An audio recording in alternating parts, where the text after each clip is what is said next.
Esquire magazine has named Pope Francis the best dressed man of the year.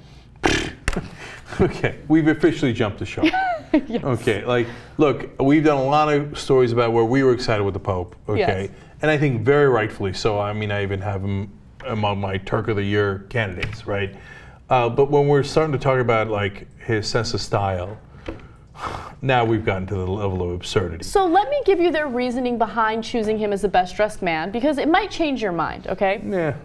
So the assistant professor of menswear design at FIT. FIT. Oh, I'm sorry, Fashion FIT. Institute of Technology. Look at me. I love that you knew that. That's hilarious. Well, my mom and sister went to it. Okay, all right, that makes sense. All right, well, Evan Blackman says the following: his mode of dressing really does reflect the mindset behind it. I remember when John Paul II was buried in these opulent red shoes, I thought that was very reflective of his approach to being a person functioning in a role. And I actually think that he makes a great point there, right? Because Pope Francis is not all about the bling bling, although that, oh, well, that's no, but they used to have a golden cross, and he doesn't have that anymore. Yeah. I'm not positive. I think that's an iron cross, which is pretty badass, right? So I get what you're saying, Anna, and they do have a good point. He's gotten beyond the ridiculous, ostentatious displays, the red shoes, the gold, and all that stuff. Ironically, those popes claim to be less in favor of gay people. But, okay, but now he's just, he's bringing it down a little bit. It doesn't matter. Still, we're over the top. Yeah, when we're talking about best dressed popes.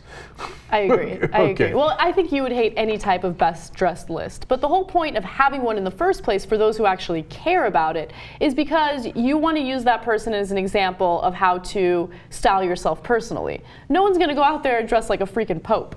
You know what I mean? So it's just weird. Well, that would be kind of badass. It's funny because there's so many fundamentalists in different religions dress like they did way back in the day. Muslims do it, Jews do it.